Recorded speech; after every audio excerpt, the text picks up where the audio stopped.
It's been a great privilege for me to be associated with BYU-Hawaii for the last 23 years. And with then Rick's College, now BYU-Hawaii, for the previous 3 years.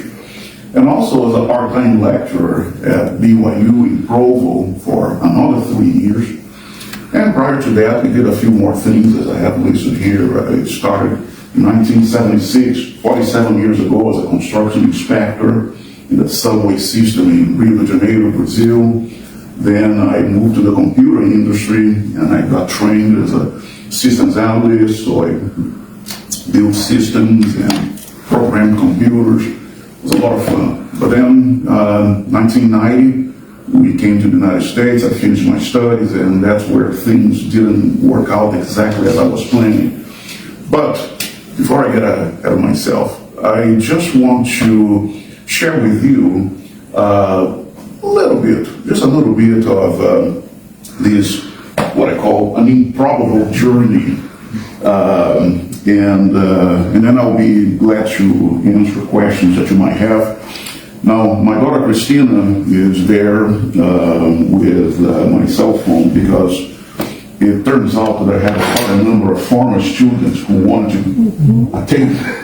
So we have people in Florida, in Idaho, Australia, probably some of my children in Washington State or, I don't know, in Texas.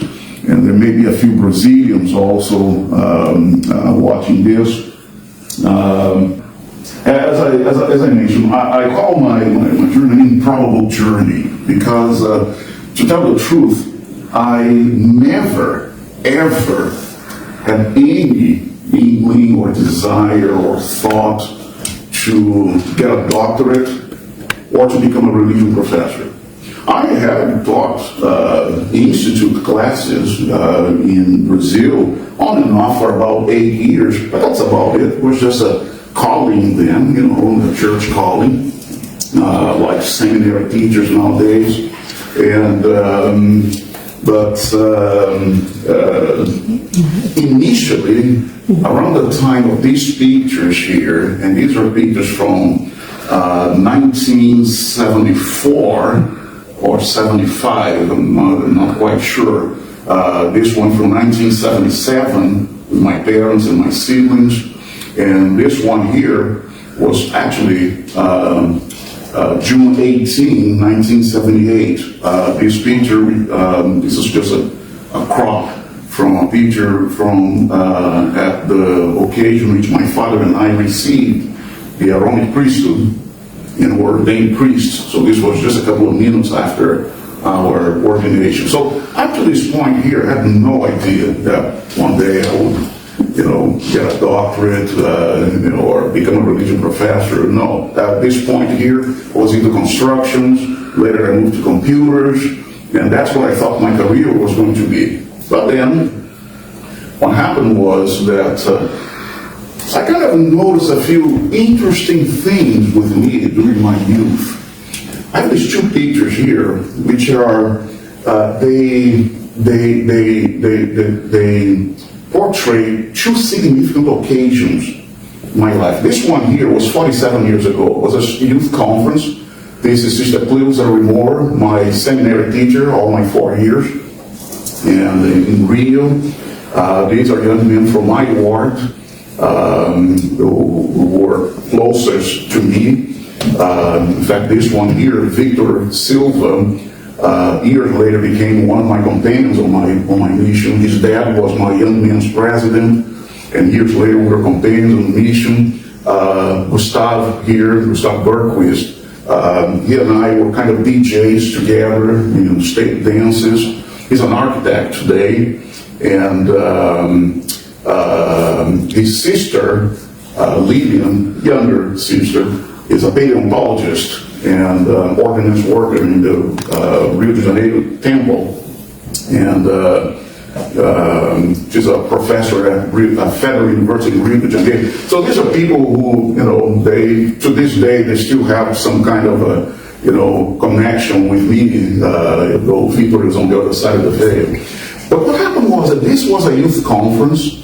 And one of the activities in the youth conference was, everybody bowed in humble reverence because we have Isaiah Walker, our academic vice president. Thank you, Isaiah. Now, what happened was, one of the activities in this youth conference was they asked the youth to make presentations. They separated us in groups and gave some kind of doctrinal topic, I think 3 doctrinal topics. And each group had to make a presentation. Well, it turns out that, all of us there, 14 through 17 years old, I was 17, didn't know much. But I read a lot. When my parents and I joined the church, my father, on his business trips, he was a top executive at the National Oil Company, so he traveled occasionally. He was pretty much the CFO. And so what happened was that soon after we joined the church, my father had a business trip to São Paulo, Brazil. And in São Paulo, we had the distribution center, the only distribution center of the church in Brazil. So he went to the store and bought half of everything they had available in the Portuguese language and brought a box home. In a subsequent business trip, he bought the other half they had. Now then in 1976, I came to the United States as a tourist and spent some 2 weeks in Los Angeles, and then I went to Salt Lake City and Provo. And as soon as I landed in Salt Lake City, the first place I wanted to visit was the Deseret bookstore. And I bought 3 boxes of books in English, and from the Deseret bookstore, I went to the post office and mailed those boxes to myself in Brazil.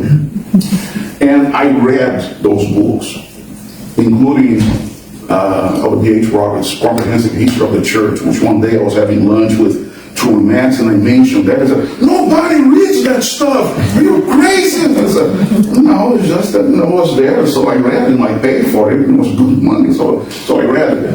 And so because of that, I had a good base, knowledge base. And so when the time came for the presentations, I was the only one who really could give a substantive presentation on those doctrinal topics. And what I remember is my own surprise at how easily I could speak about, eternal truths. And, and bring stuff from the scriptures and those books that I had read, either, Robert Bruce McConaughey's Mormon Doctrine or Doctrines of Salvation, or Hugh Neebly's articles, and people were enthralled. Even the leaders were kind of whoa, what's going on here? But I probably was the one who was most surprised by that. Now, I didn't think that, I could be a religion teacher. After all, I could not even have the priesthood. Remember, at this point here, the belief in the church was that there was no hope for somebody like me. In fact, at this point, Mira and I had started dating. We had been friends for a few years, and then we got serious and we started dating. My stake president told me that, look, this is actually a problem, because he said, you're black, you're not going to the celestial kingdom. And if you marry her, she won't go either. That was the belief at the time, that what the future had in store for black members of the church. So at best, you're probably going to go to the terrestrial kingdom. Maybe some more, charitable people would maybe have thought that, you're going to go to the celestial kingdom, but as a servant or something, I don't know. But this youth conference was very significant in my formation. The other one was this conference here, which was about the same time. I believe this was 1977. I was the stake music chair at this point, stake music chairperson. That same stake president called me to that position, and I led the state choir. This was a general session of a state conference. Now, here you have Elder Dean Larson, a general authority 70. This is one of those interesting things that happened in my life, and that's why I put this picture there. I was leading the music of the congregation, congregation in the Saturday evening session. And Brother Larson was then giving his talk. Halfway through his talk, he paused, and then in Spanish, he was then up to that point speaking in English, in Spanish said, "Me gusta mucho ver como Marcos dirige." I really like how Marcos leads the music. And I was kind of back by that. The 70 about me, I was just sitting there on the pulpit. In fact, an interesting thing, this is really something that really stayed in my mind, because an hour earlier, an hour and a half earlier, I was sitting there on the pulpit. One of the state high counselors came, and I was sitting there on the back bench of there were 3 rows of pews on the pulpit, and the high counselor came and saw me there and said, "Get out of there!" So he could see it. And I go, "Look, come on, bro, you know me here, you're in the high council, I'm one of the state leaders," but okay, I laughed, and he said, and I find that interesting that in that meeting, Elder Larson paused his talk to compliment me. And I also find ironic that he said, "Get out of there," and later in my life I served 7 times as a high counselor, so I kind of live some kind of poetic justice, I don't know. But let me show you something here in this choir. This sister here was my institute teacher. This sister here, it was her husband her husband was a counselor in my state presidency, and he had been Miriam's branch president, very close friends to my parents. Later they were mission leaders in the Brazil Recife mission. But it was her husband, because my state president was out of town, who set me apart as a full-time missionary in August of 1978. So she was there. She was not singing in the choir, but she was standing there next, and so she appeared in the picture. This other sister here, in the future, years later, her husband would be one of my counselors in a bishopric. Now, here's my mother singing in the choir. Behind her here is Brother Pedro Peña. Pedro Peña was a friend of mine. He is still a friend of mine. Very, very good friend. Peña later served as state president, mission president, and currently he serves as president of the Rio de Janeiro, Brazil Temple. Behind him, this lady here is Patricia. She was Patricia Brito. Today she's Patricia Camargo. She and her husband were mission leaders in Portugal, and her husband is now one of the counselors in the General Sunday School presidency. So I find it remarkable to look at what assemblage of people here who later would go on to significant church service in so many places. So it was one of those occasions that I said, look, maybe there is something, I don't know, special about me. But still not thinking about any potential future service or anything. But then, of course, comes 1978. And what happened in the council room of the First Presidency in the Court of the 12 Apostles on June 1st, 1978, changed everything. Of course, this was June 1st. The announcement, which the press release later became official declaration 2 in the doctrinal, was made a week later. They worked 1 week, and remarkably, there were no leaks on what they were working on, which was this document here. So that changed everything, and so this was November 6th, this picture here, 1978, in which my parents and I received our endowments and our family was sealed. I was already serving as a missionary, and then, of course, after my mission was already a returned missionary. So when I came back from my mission, it was just a matter of finding a job. And we finally got married and were living in Southern Brazil at that point. Now, not everything was so peachy, okay? In fact, they still aren't to a certain extent, because, some what I would call despicable leftovers of the priesthood then continually impacted my life. Not only personally, but professionally as well. Now, professionally, it wasn't necessarily all that bad. It only meant that I got a lot of invitations to speak. Not in Brazil, though, but in the United States. Everybody wanted me to talk about my family's conversion and my experience with the priesthood revelation, 1978 revelation. I got a lot of frequent flyer miles out of this, okay, in the United States. In Brazil, it's kind of interesting because it's one of those taboo principles. I received a lot of invitations to speak in Brazil, never about the 1978 revelation. It's a known issue. And we have that in Brazil. I don't know, Brother Felipe Cho is here, Dr. Felipe Cho. He lived in Brazil as a young man. I don't know how much he saw of the Brazilian culture, but we tend to bracket out things that are undesirable. For example, World War II, and Eric Marlowe's making his grand entrance here. Thank you for coming, brother. In southern Brazil, for example, in the 1930s, people were very fond of Adolf Hitler because southern Brazil was populated in great part by German immigrants, Italian immigrants, Ukrainians, Poles, you name it. And they were very fond of Adolf Hitler. Well, after World War II, it's a known issue. Nobody talks about it. So in the Church of Jesus Christ of Latter-day Saints, the 1978 revelation, the priesthood ban, it's kind of like, Nazism in southern Brazil. We just don't talk about it. Okay? It's past, it's history.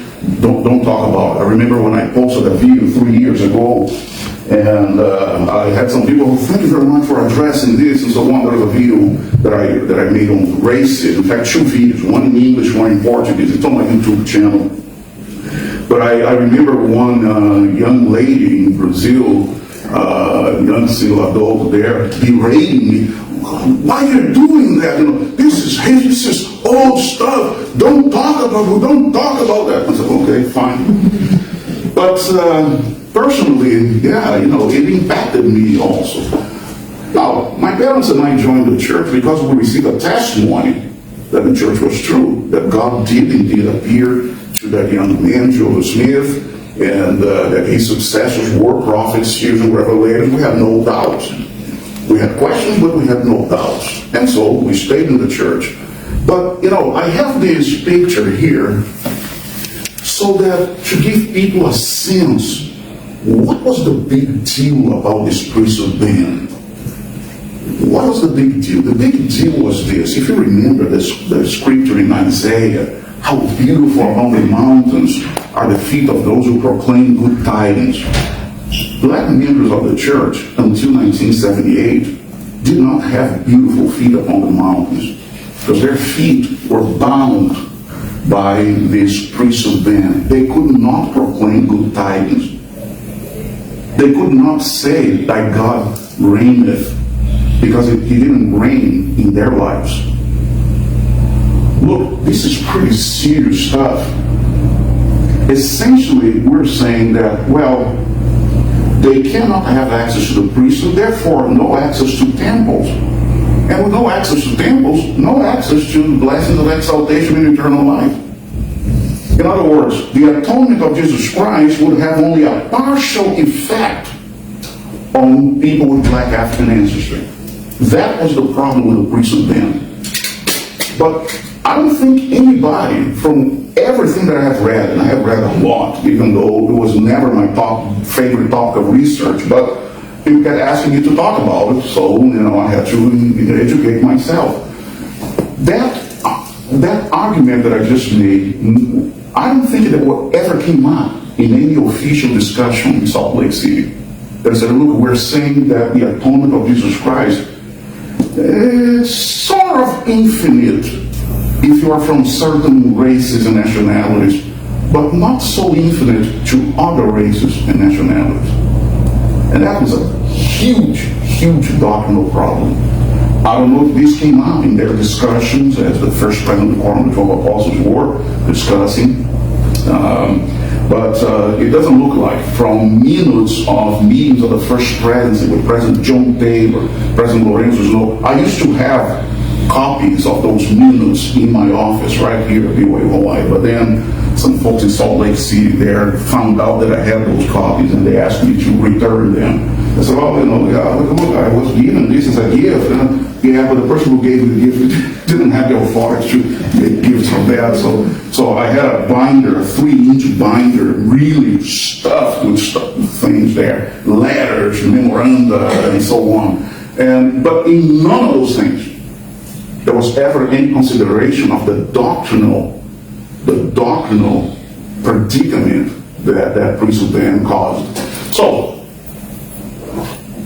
then, there were some issues there for me, but fortunately, 1978, Revelation came, and everything was good, for the most part. There are still places and areas in which, and I have mentioned this publicly before, my stay at BYU, and possibly my years at Rick's College may have been impacted, because at BYU, I was told by one of the vice presidents, who later denied telling me this, that I would not be able to be a full-time faculty because my wife was white.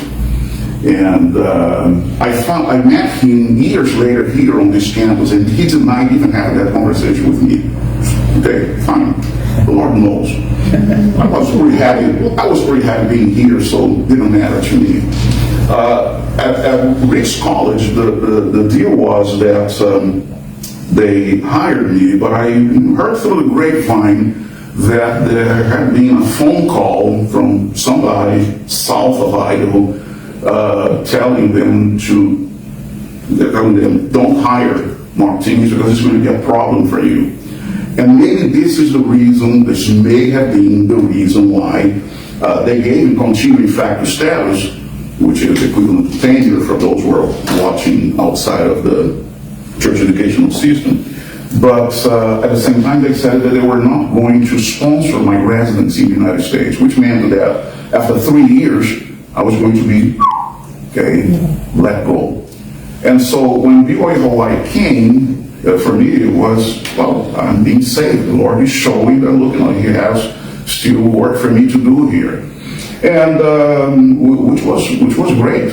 Unfortunately, when I left Idaho, they said that I left because I was too ambitious.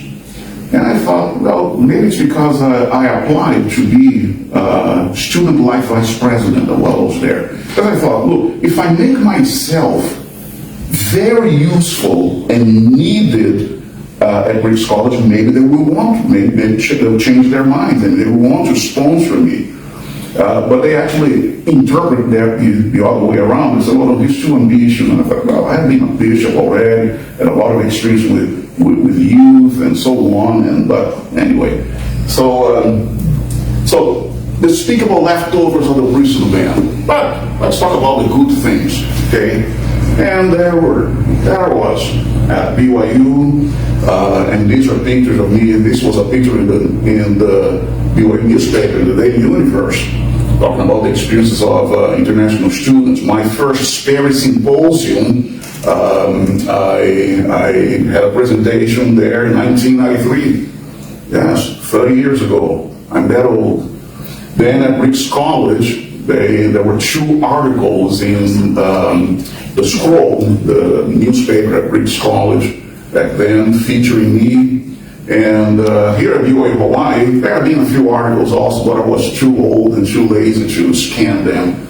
But they're available online. But while I was here, I was able to collaborate with BYU TV, and which I will always be grateful to the managers of BYU-Hawaii, to managers of BYU TV, and to the leaders of BYU-Hawaii at the time for supporting me in those endeavors of working with BYU TV. Because when it came time for my residency in the United States, the defining factor was my work with BYU TV. The process took way too long for me to get my green card, way too long. And I remember one day we went to Honolulu to the law office, and we were there with the attorney and a paralegal, and the immigration service, the INS is asking for this, all the documents, on this declaration, and so on. And so the guy they had a really thick, dossier with information, all kinds of documents. He was looking and he looked at this and said, So you did television? And so, yeah, I did some stuff with Olevo, and I had also some broadcasts with BYU TV. And he turned to the attorney, what if we refile his application as a celebrity? I never thought he'd be a celebrity. Well, after a couple of weeks, we had him approved for a green card. So I was a celebrity, so that's why. And this is, of course, it's a still frame from the Messiah series, which came years later, but it's something that I had from my time at BYU. Now, this one here is actually something really interesting. One of my students secretly took this picture of me in Cultural Hall 1 here and made a meme with something I said in class. And so I said, oh, okay, I guess somebody liked me here. And but then I always wanted to be out there, even though I was not a full-time missionary, but I wanted to be out there representing not only the university, but representing the church. And I had a lot of opportunities to do so in Asia, and also this one here was in England, and quite a few other places. And always with this idea. In fact, when I spoke in a devotional in 2001, I mentioned it, that I understood my job as a religion professor. Part of my job was to make bridges of understanding, create bridges of understanding with leaders of other faiths. And I'm glad to say that I tried to do that. Now, I also wanted to bring knowledge and comfort to members of the church on campus and off campus. And long before the pandemic, introduced people to the notion of speaking online, 7 years ago, in December of 2016, I spoke in my first fireside online. And this was in Ulaanbaatar, Mongolia. And I spoke using Skype. Those of you who are, old enough will remember Skype, because young people seem to not to know what that is anymore. And I spoke to the 2 states in Ulaanbaatar. We had one of my former students interpreting, and it was great. We had a fireside. There was Q&A afterwards. I actually had this picture here. This was in Provo at the BYU TV studio. And this lady here was a former student of mine at BYU, and she was working in the TV studio at the time, and she was a producer of 2 lectures that I recorded there on that day. This is something that I want to introduce to you, especially my colleagues here. Every time you travel internationally, I hope that you are making yourself available to local church leaders. This was in my old state in Rio de Janeiro, which, as the Savior said, no man is a prophet in his own land. I was never invited to speak in my own home state in Rio de Janeiro, except this time here. And this was 2019, right? Yeah, 2019. I was finally, oh my goodness, after all these years, I was finally invited. So it was a Sunday evening fireside there. But I always told people, in fact, the church history department, I spoke once, and I said, look, especially those of you who, spoke foreign languages on their missions, reach out to people, offer your service to speak. People are hungry for knowledge and information, especially from people who are involved in church education. And so reach out. Stake presidents and bishops, they will be delighted to accept your offer. And you're going to be a blessing to a lot of people. I have this one here from one of my former missionaries, who was watching one of my weekly live webcasts in his kitchen. But the one that touched my heart the most, was this one here. Even though this picture is recent, it's just a few days old.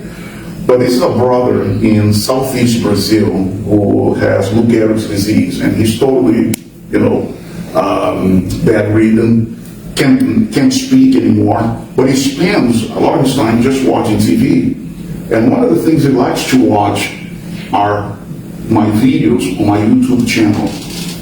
And so his wife sent me these pictures. Guess who is watching all 42 videos again? And I said, oh my goodness, I actually, on my last trip, which was just a few months ago, I took one day off, and I traveled 4 hours to visit this brother in his home. And I had the delight to visit with him, and he just points. He has a little tablet there. He points to the letters, and so his caretaker slowly, very slowly figures out what he's trying to say. He asked me for a blessing, to pronounce a blessing on him.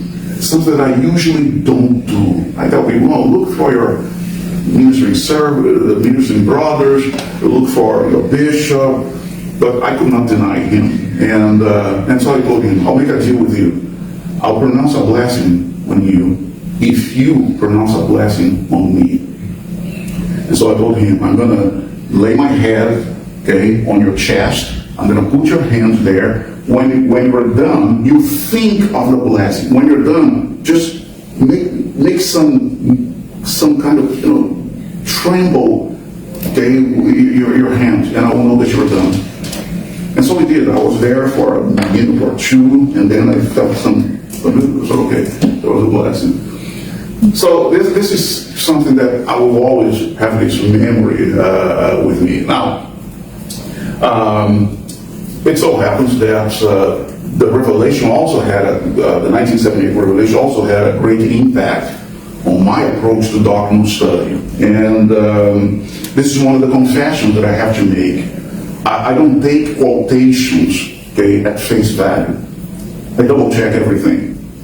Because, let's face it, my presence at BYU Improbable, at Rick's College, and here, violated my very presence as a religion teacher, violated or contradicted the teachings of dozens of prophets and apostles of the past who said that such a thing was impossible. That's why I said this is an improbable journey.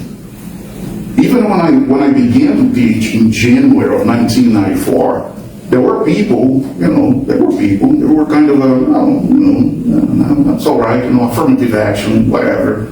But they didn't think that this was really a good thing necessarily. They said, well, why him? Why him? So, okay, fine. And so I have endeavored to look at things, okay, with this look, is this something that the current First President of the Quorum of Apostles would validate? Is this something that they would teach today? And based on what they have been teaching over the time of their ministry as apostles and prophets, if I cannot reconcile the two, I said, look, and I have taught my students to do the same. So that's a confession. I know it's a fine line, very, very razor thin line. Look, you're opening the door to apostasy. Yeah, but if I don't say anything, I'm opening the door for a crisis of faith, which is what we have from a lot of people who encounter things in church history and say, I don't know how to reconcile that. I get the mail all the time. I get the emails. I get the messages all the time. People, how do I reconcile this? I was on a video call just this Saturday with a young man who is being taught by 2 missionaries. One of the missionaries is a son of one of our former students here, and who has family here in Laie, and still has relatives here in Laie. And they asked me to participate in that missionary lesson. And years ago, look, I read what Brigham Young said and others said. How do I look? And I said, look, I know you read, but happened. But the current prophets wouldn't say that. They're not saying that. They wouldn't say that. Incidentally, before you ask me, maybe that's a question somebody may want to ask me. Look, Brigham Young doesn't need me to defend him. Okay, or John Taylor, or Lorenzo Snow, or David McKay, or Josephine Smith, or Bruce McConkie. They said what they said, and it's their problem with God. And they don't need me to defend them, because they have Jesus Christ as their advocate. So they don't need an imperfect, mortal, non-lawyer to defend him. Okay, and there were prophets, seers, and revelators. I cannot deny that. But it's something that I've mentioned also, that we try to avoid this topic almost like the plague. The topic is the humanity of the prophets. We have never addressed that officially. In fact, whenever that comes up in our minds, we tend to, I don't want to say that. No, they're holy men, they're holy men. Yeah, they have holy callings, but they're men. And I know some of you are saying, well, you still have a temple recommend, God, do when I use it, okay? So, Isaiah knows already getting his stuff. Okay, look, let me write down here. So it's okay. You can't fire me now, right?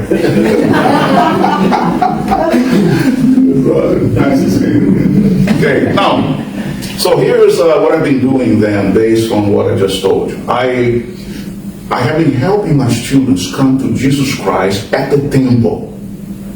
I focus a lot on temples, but using the support of the Church of Jesus Christ of Latter-day Saints. I help my students desire to come to Jesus Christ. I don't take them to Jesus Christ. I don't have the authority to do that. But I do everything I can to help them have the desire to come to Jesus Christ through the temple, or in the temple, or at the temple, using the church as a support. Now, this is an excerpt from my convocation talk in 2020, right before the pandemic hit. I gave a convocation address, and here are some excerpts from that. I define church as an organization established by revelation for the salvation and exaltation of the human family. The church is the earthly repository of oracles, doctrines, principles, laws, covenants, and ordinances revealed from heaven. It is also the earthly repository, the church, of the priesthoods laws, officiate those ordinances, and administer those covenants. That's what the church is for me.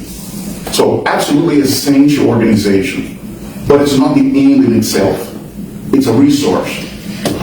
What happens is that it's the temple. It's at the temple that we really have communion with God. So, as I said, I continue saying, therefore, we can say that while the church has a divine origin, the religion practiced by members of the church in their daily lives has a largely human origin.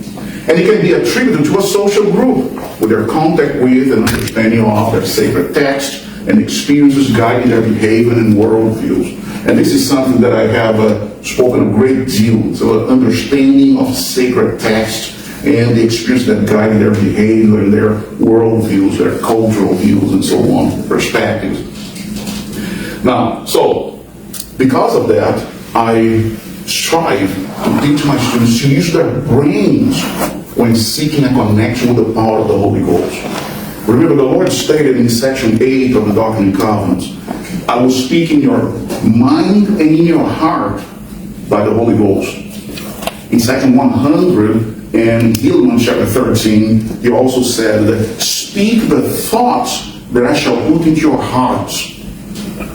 So seeking the Holy Ghost, you cannot go only by feeling. You have to go by, brain power, analysis, careful analysis and understanding, especially, when we're dealing with words, which I will refer to that in a moment. And then, in class, I try to create conditions to open the heavens and help the students to peek inside.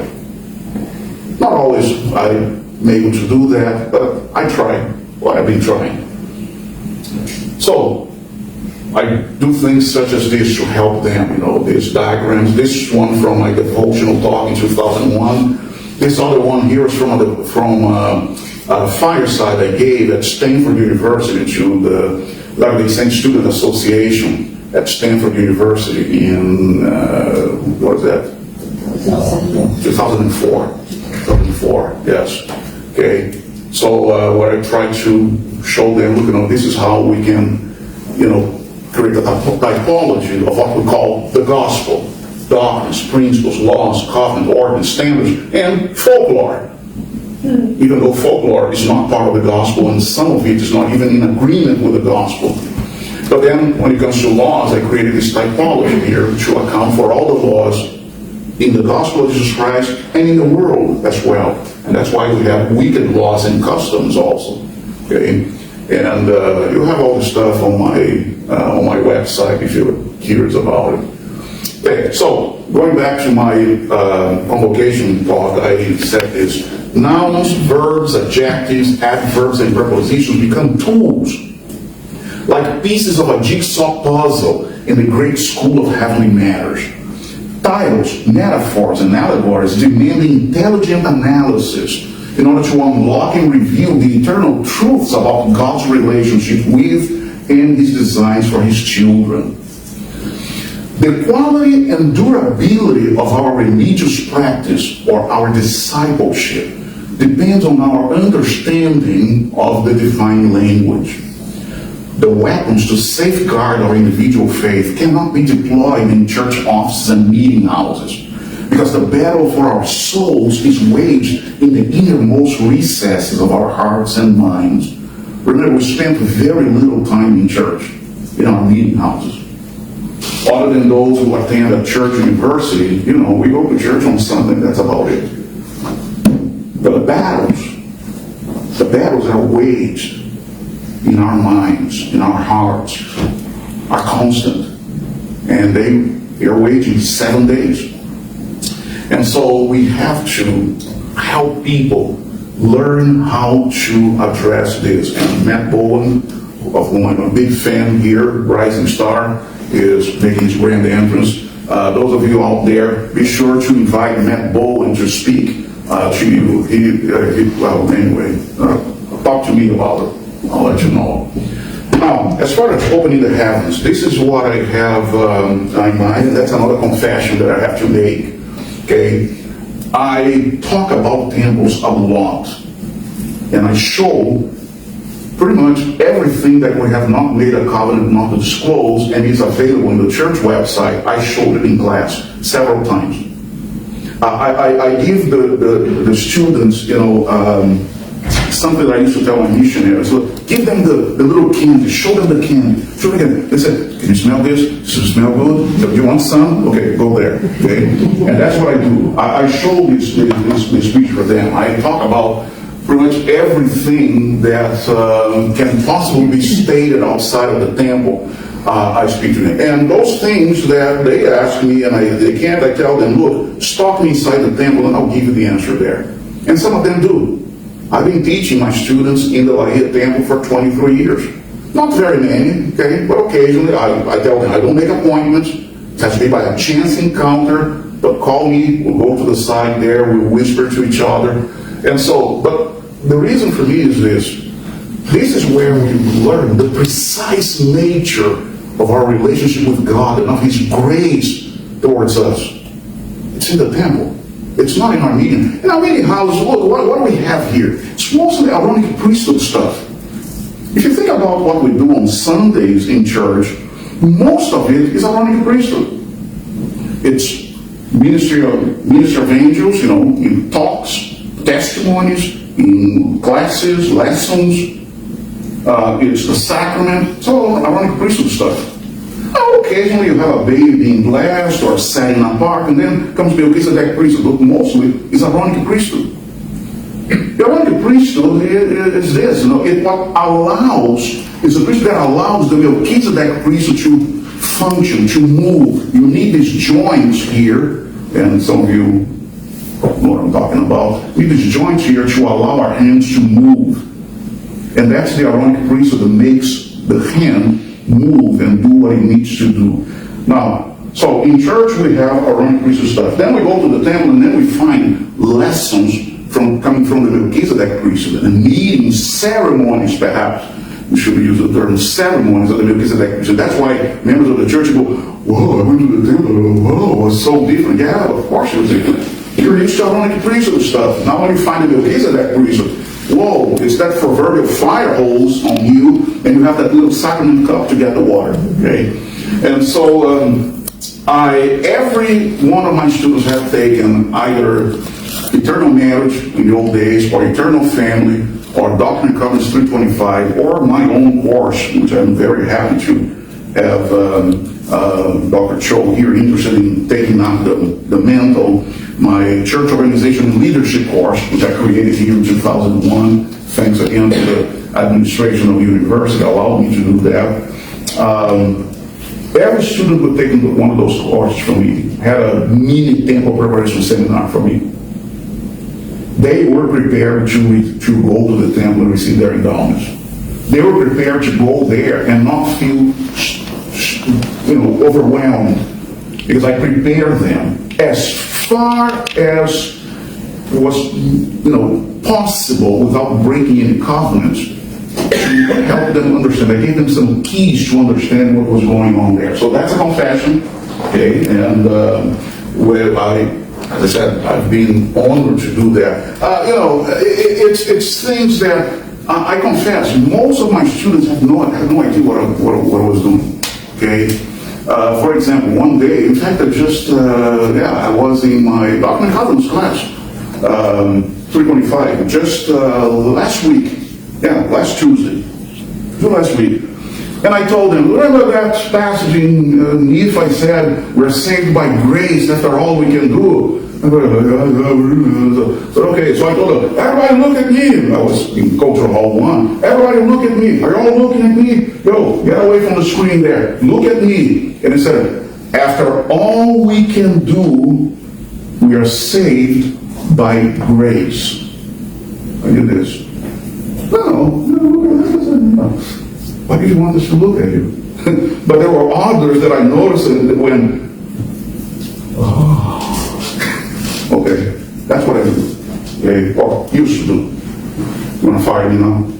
Do it for 2 more weeks. Okay, all right. So Aaron Shelby here, got my back up for 2 more weeks. I thought I had 4 more weeks. Okay. Hey, I had 4 weeks. You said, you want 2 more weeks. Hey, that's a 2-week notice here. Okay. So this is what I had, intended to share with you, some of my memories, some of my confessions.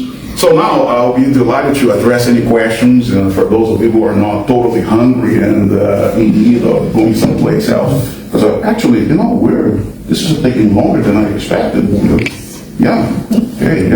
This was supposed to be 1 hour and we're being here. So, thank you very much. Okay. Before we close? Sure. Yes, Isaiah is Hawaiian, right? So thank you very much, my brother. Appreciate it.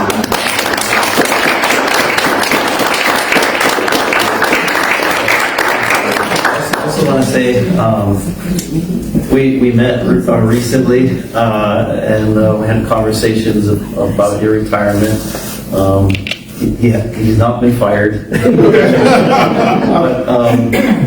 we're honored. BYU-Hawaii, of course, is honored to have you here. And just listening to your talk today just reiterates that you belong here. And also that we're honored to have him evolve into the next rank. So from professor, actually you started as assistant professor to associate professor. No, I was associate. Okay. I came as associate. To full professor. Now he's moving on to the rank of emeritus faculty. So we're honored to have him represent the university.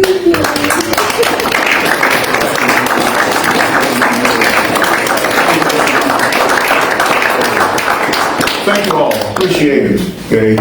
And so for those who are going to stick around here, my back is starting to hurt, so I'm going to sit down here.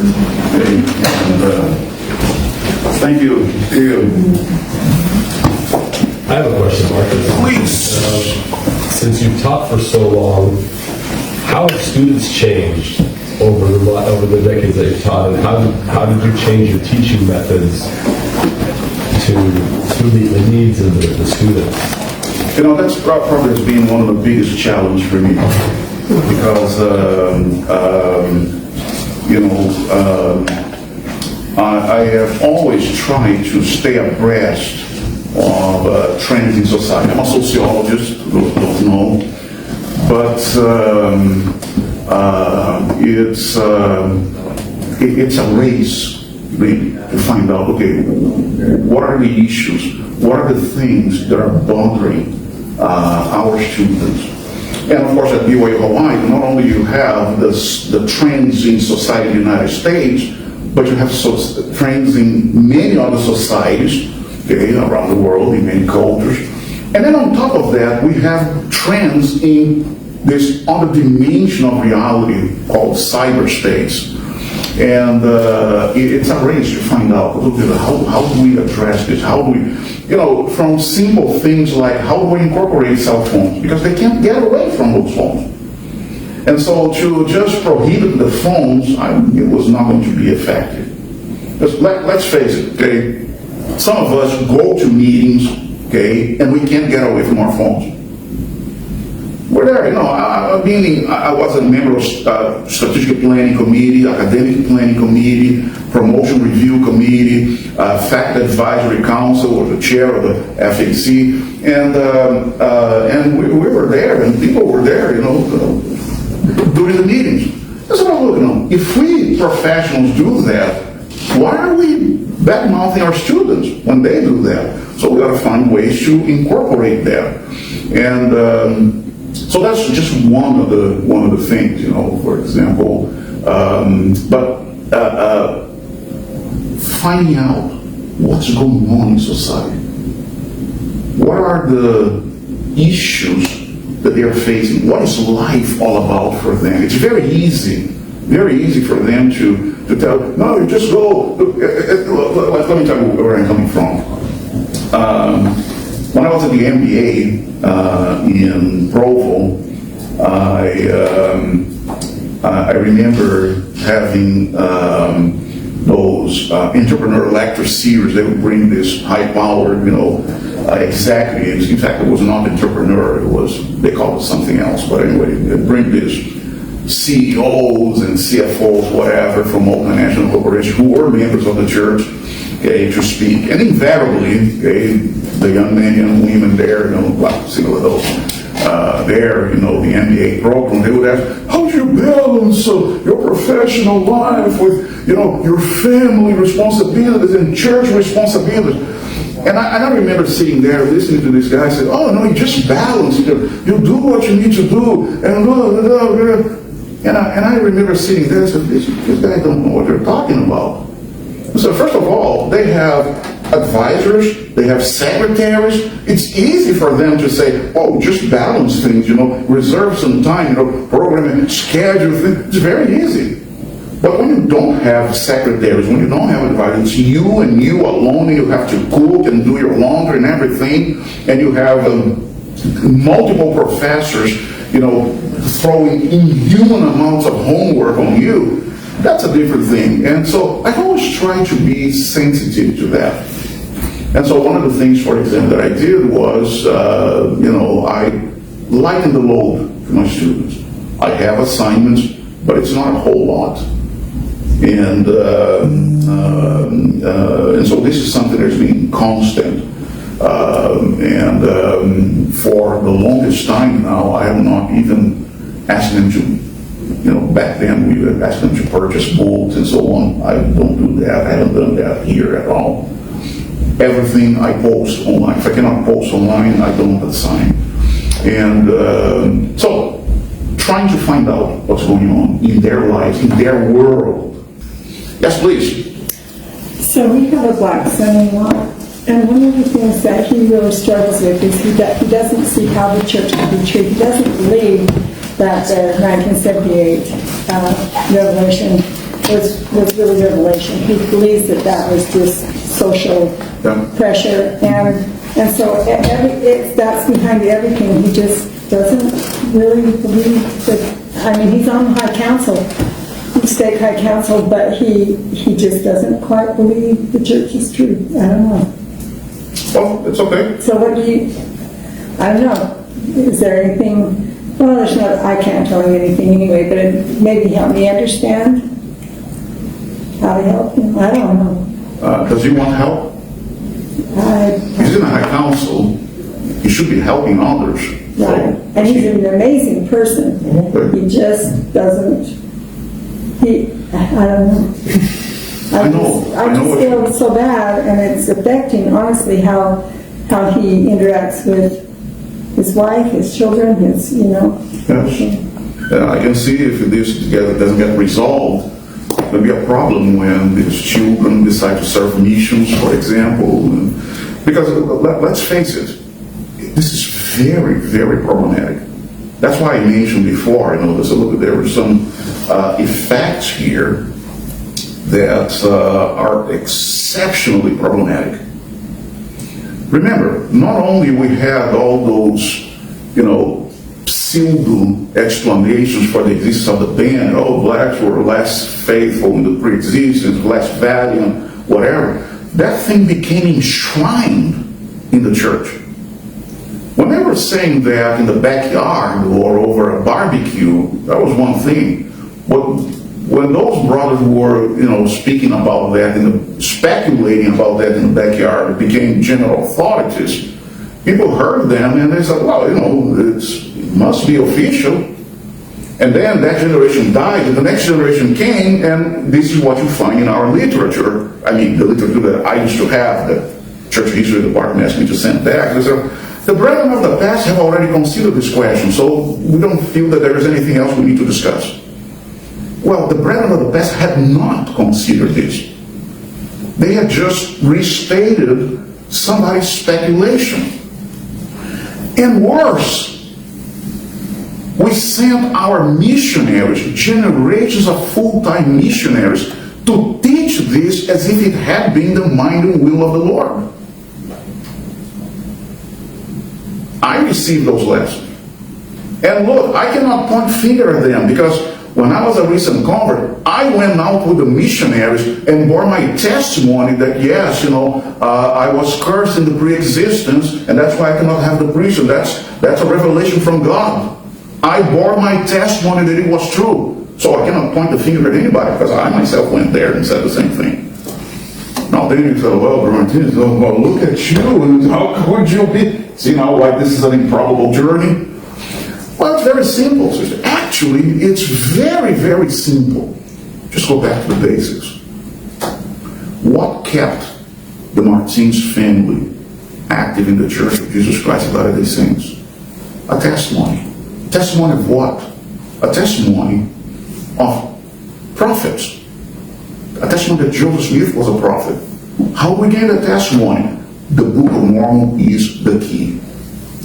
So nowadays, I don't explain things, and that's why on Saturday when I was talking to that young man in Southwest Brazil, I told him, look, don't worry about Brigham Young. You don't need to, because it affects me today. I said, no, it's not affecting you.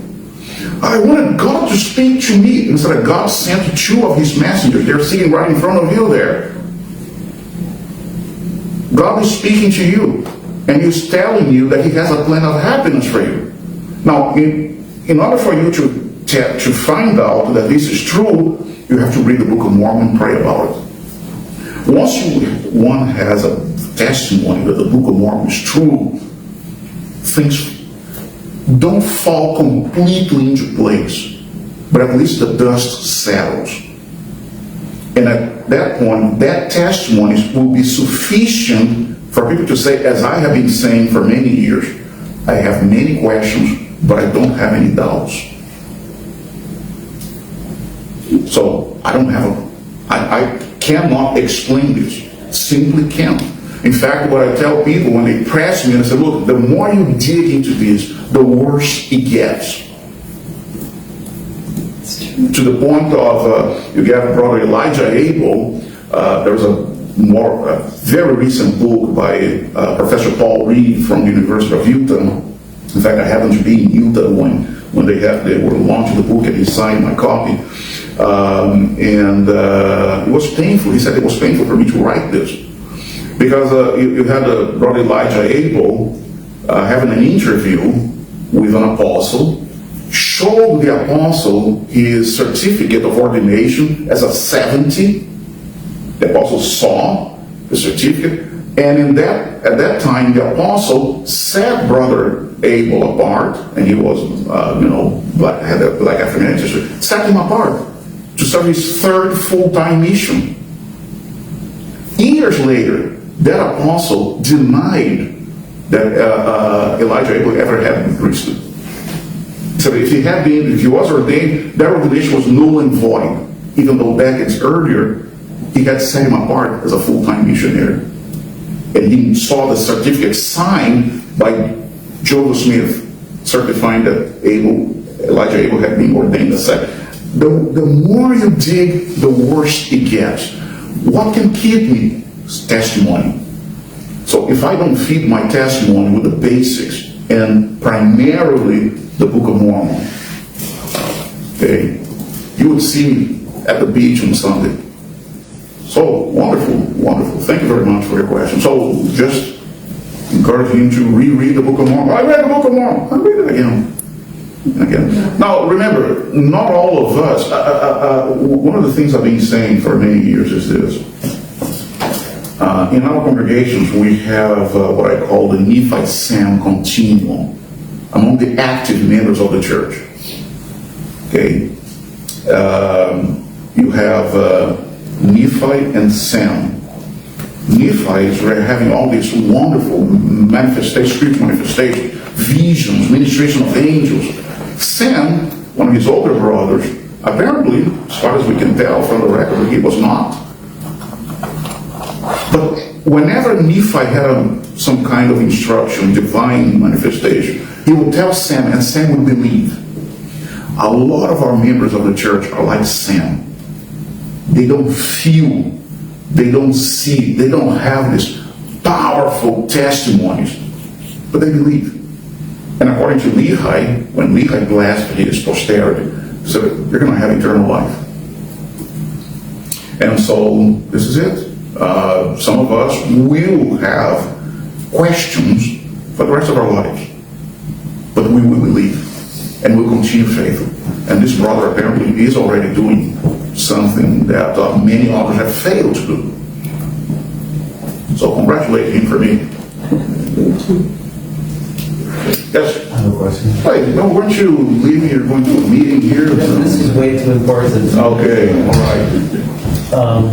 So, first of all, thank you for being so personal. It's often challenging to tell your personal stories, and a lot of times indigenous scholars do this. They talk about themselves, and so they're imbued, their research, their scholarship is a piece of who they are, which is powerful, but it also leaves you vulnerable because you become part of the story, right? So I don't mean to engage more with this, but I'm intrigued by it. No. Hey, we're friends. In 1978, when this declaration came out, and it changes. So my question is, how did that experience change you internally? Was it something that maybe you felt like something you've always known, and then finally, like, the rest of the kingdom came around to feeling it, or did you actually have to, which is the harder one, I think, to switch your brain to think like, oh wait, now God does see me differently? That's an excellent question, and I can tell you this. It was the second. Something had to switch, and I recall the exact time when that switched. It was right after my ordination to the priesthood, right after.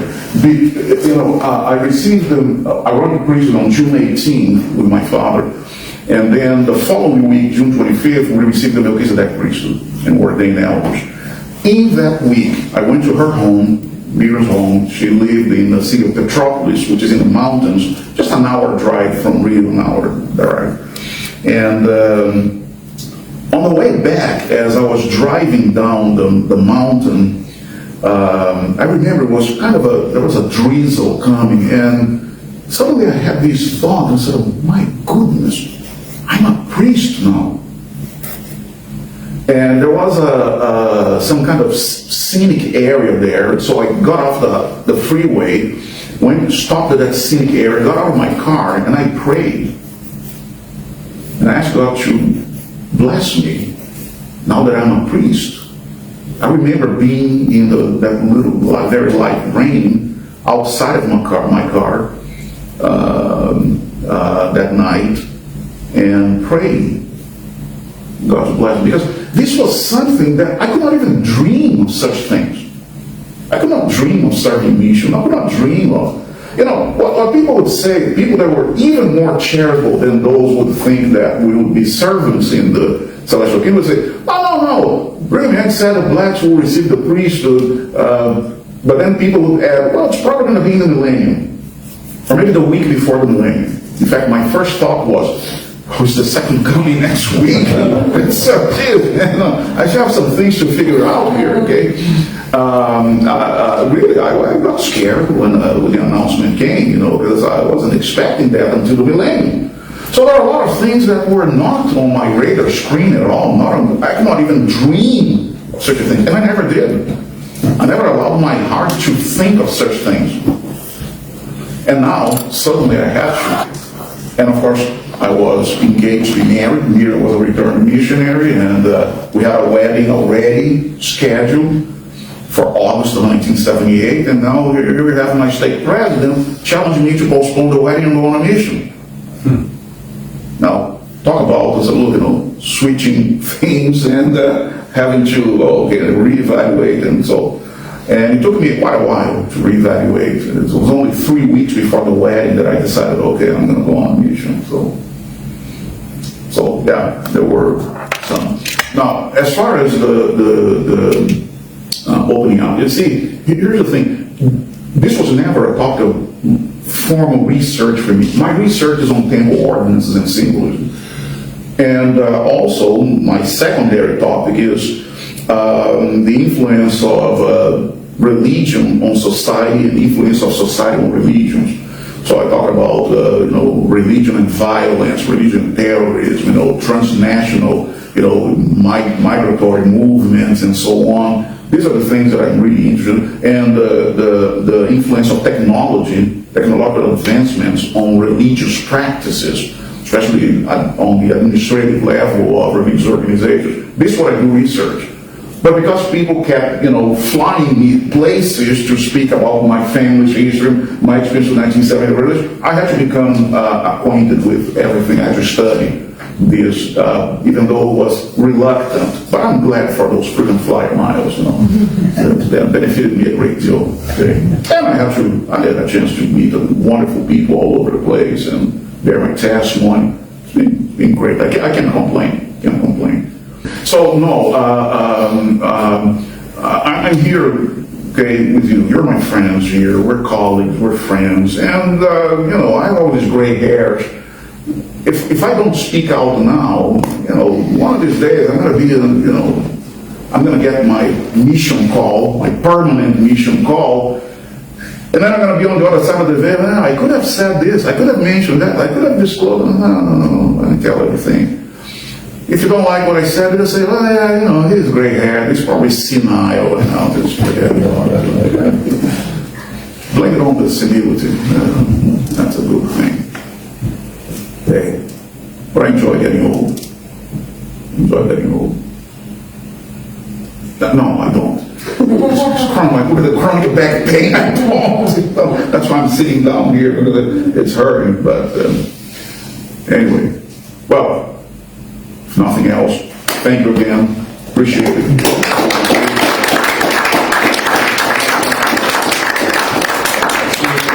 Some airport around the world. Okay. Bye.